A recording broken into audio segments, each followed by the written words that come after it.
So good afternoon, everybody. Thank you for being here, and a really big thank you to SAICA for inviting me. As just mentioned, early on this year, we engaged with SAICA, with some of their staff and some of their members in a meal packing event, which is primarily what we do. And they put together a little video, which I'd like to just share with you, and it'll give you a great idea of exactly what we do as an organization.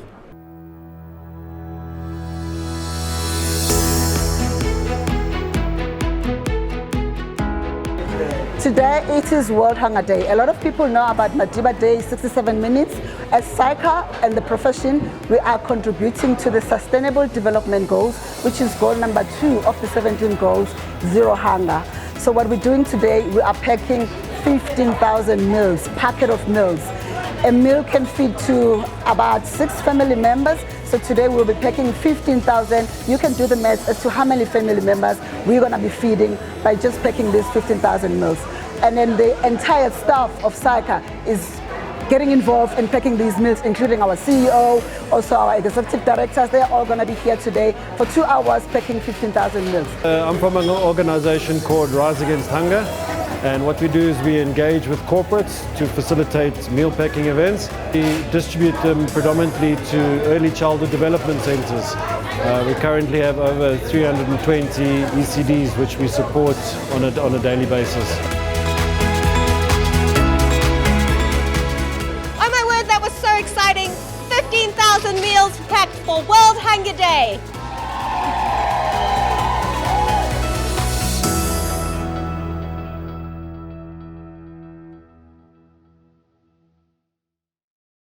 Some sort of idea of what we're all about. So just a little bit more about Rise Against Hunger. The organization started 21 years ago back in the US.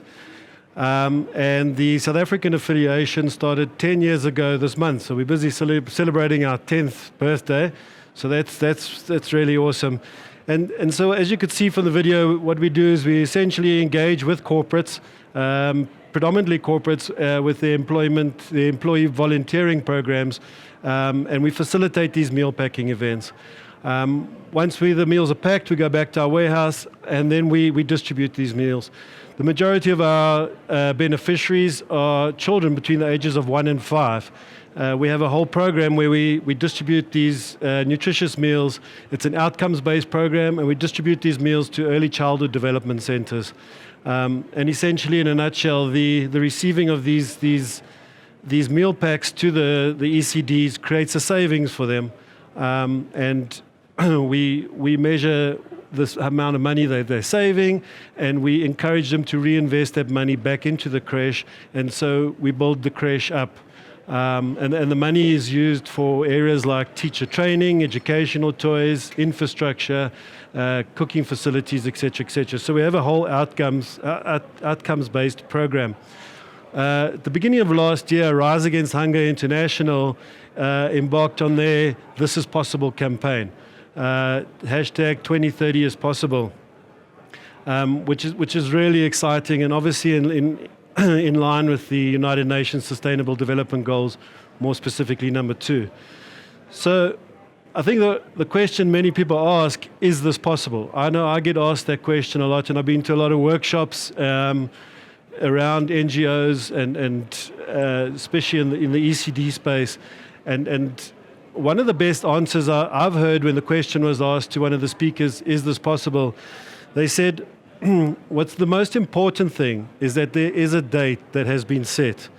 We have a goal to work towards. We have a deadline, and I think that really says a lot, because we now have a target. We have something to work towards, and we never had that before these sustainable goals came out. So that's the real important thing. For me personally, yes, I do believe it is possible. I'm a very optimistic person, very optimistic about the country, and I suppose a lot of it's got to do with the fact that I engage every day with either corporates, their CSI departments, all the various things that they're doing. I also work with a lot of other NGOs, and I see the projects and the work they're doing in the ECD space predominantly, but in general in communities. And there is so much being done. And, you know, South Africa is still seen as a net exporter of food. I believe we have enough resources. I believe we have enough skills.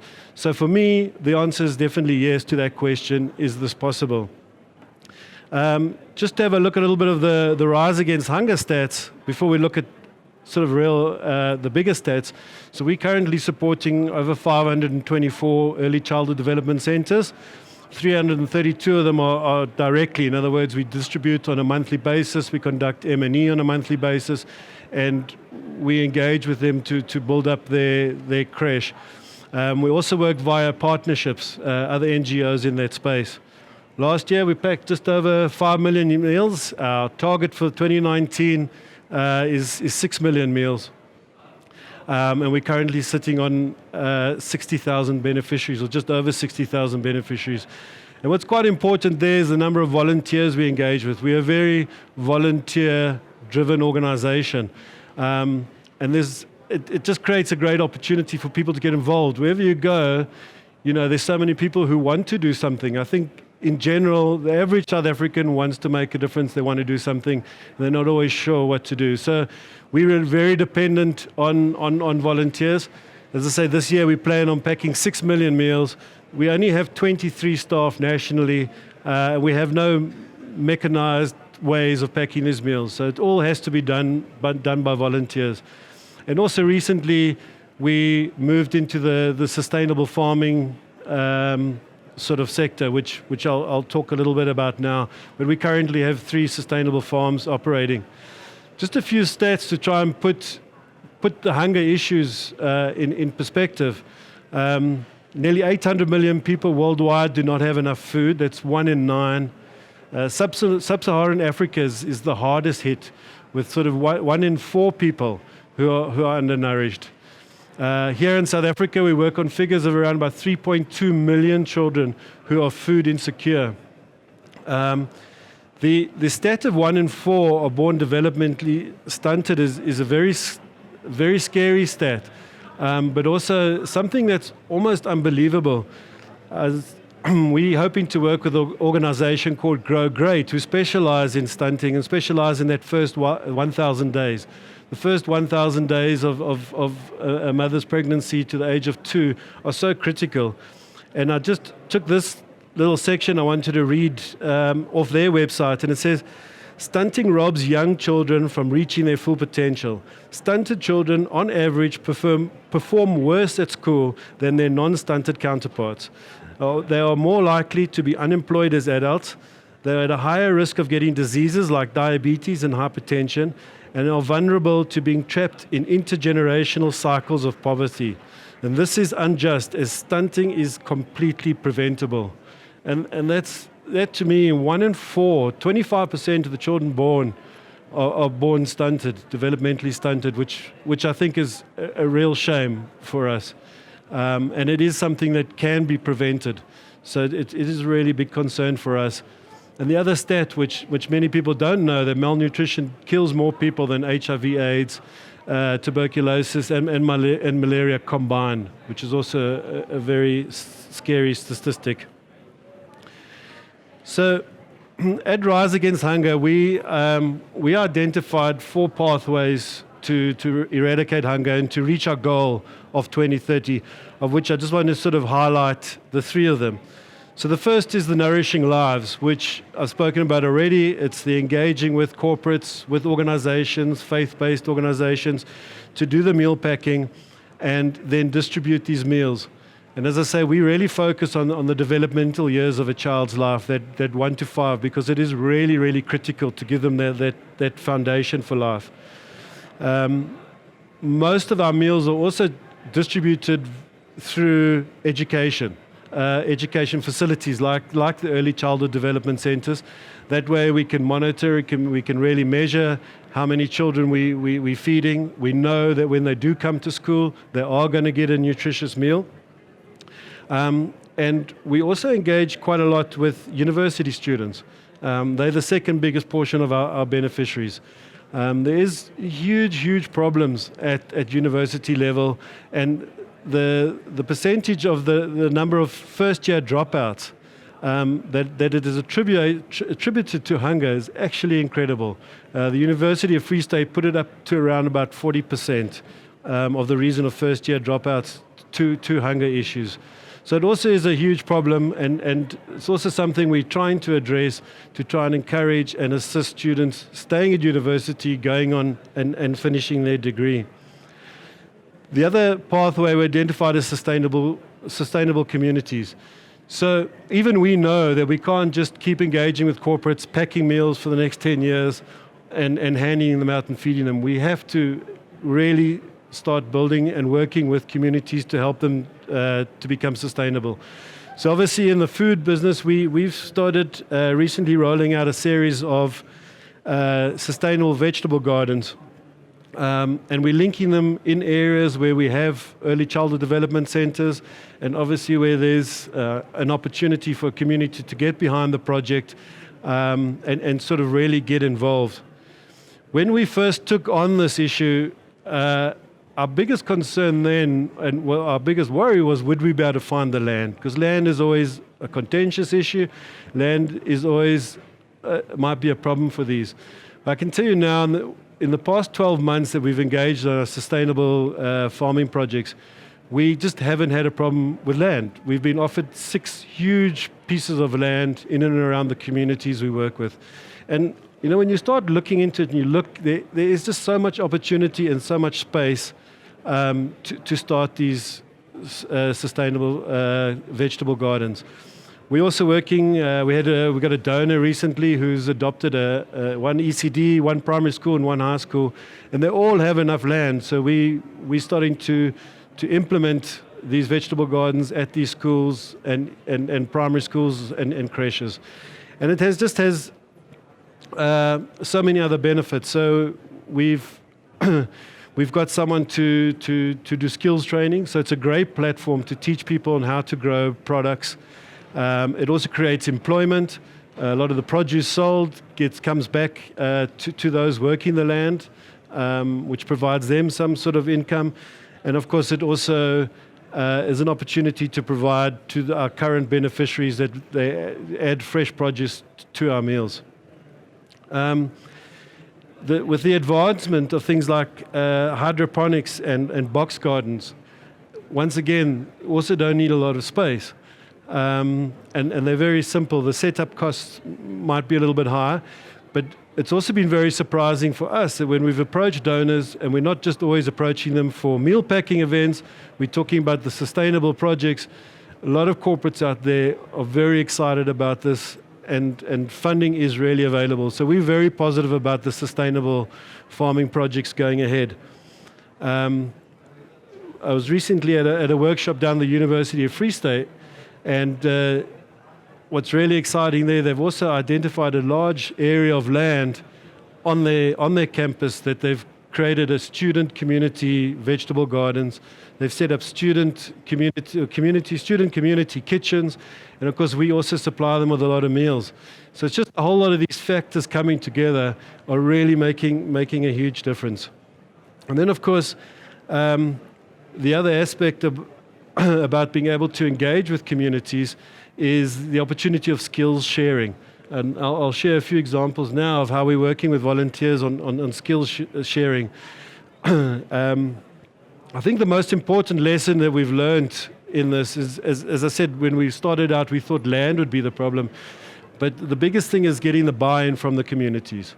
So what we've actually had to do is we've created a position for a community engagement officer to work with the communities. And once you get in and you all start getting the right buy-in and everybody sees the benefits, you just more and more land becomes available, more and more people come forward wanting to get involved.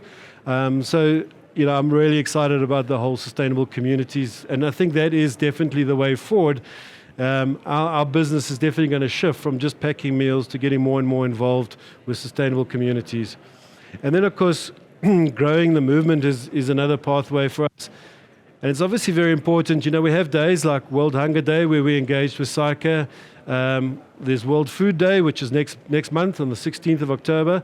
And of course, there's Mandela Day, where everybody and every corporate wants to sort of get involved and do something for their 67 minutes. But we need more than that. We need to really spread the word. We need more forefront of people's minds that we have this huge crisis, that we have this number of people that are going hungry every day, and the number of children being born stunted.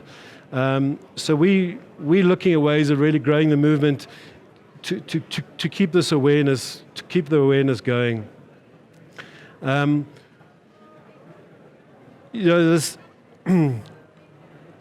We're also looking at engaging with government and corporates to try and look at more ways of promoting this fact and making people more and more aware on a daily basis of the issues we have. Collaboration is such a key thing, and I know Chantel spoke about it, and people working in isolation, and goal number 17, which is such a key goal. It pops in last at number 17. But partnerships to achieve these goals are really, really important.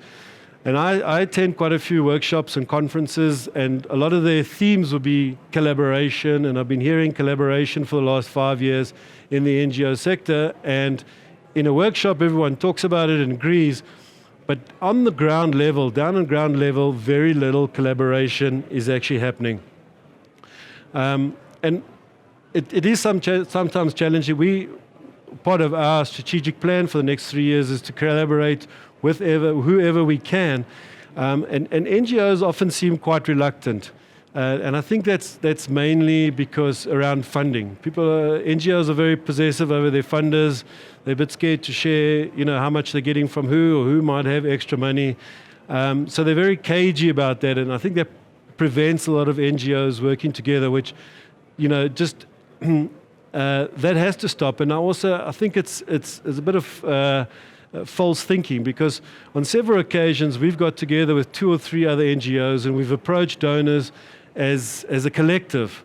From Rise Against Hunger side, we focus on nutrition. There's other organizations that focus on teacher training, organizations which focus on infrastructure or educational toys. And when you approach a donor as a collective of NGOs, you offer a more holistic approach to their CSR project. So it's something I really, whenever I get a chance to speak to other NGOs, is just try and break down that myth that people are going to steal each other's donors and take each other's funding, because we need to be working together. Also with corporates, I also believe corporates should really start working together. There are some, but we work with some really, really big companies in South Africa, and they've got absolutely amazing programs. But each corporate would really like to keep to their own. Perhaps it's from a showcase point of view of what they're doing, or perhaps it's in their field, their speciality. But I really believe as corporates and NGOs and government, we need to start collaborating better. If we're going to get to 2030, Rise Against Hunger, as you saw our stats and the world stats, there's no ways that we can do it on our own. And the partnerships we've formed so far are really making a much bigger, meaningful impact. So wherever I go, I talk about real on-the-ground collaboration, and it's really time for us to stop working in our silos, corporates and NGOs, and just start working together and see how we can solve the problems. You said 2 minutes. I just wanted to give just maybe 2 quick examples about skills sharing. So the one, we're busy starting to work with SAICA now with a lot of their members and their graduates, where we can utilize their skills in our ECDs. So a couple of hours a month of a CA's time at one of our ECDs that can help the creche form a budget and give them some sort of financial management advice and just help them put them on track, because what we're creating out of our ECDs are small entrepreneur businesses. As these creches grow and improve, so you see more and more kids coming, and they're really great. The other quick partnership I want to talk about is our Sandton Clinic. Each Sandton Mediclinic staff member gets 1 day's volunteers leave a year, and they're not too sure what to do with it. So we started this program now where once a month 15 medically trained staff go out to our creches and they measure the kids and they work with the kids, and we can plot their growth on a series of growth charts against certain percentiles.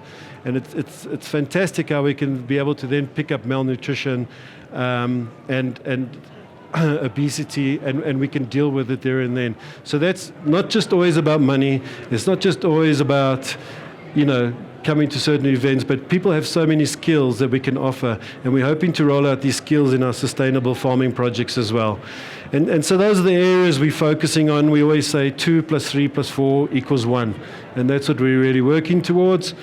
And we believe that 2030 is possible, and I really hope more and more people can get behind that. Thank you.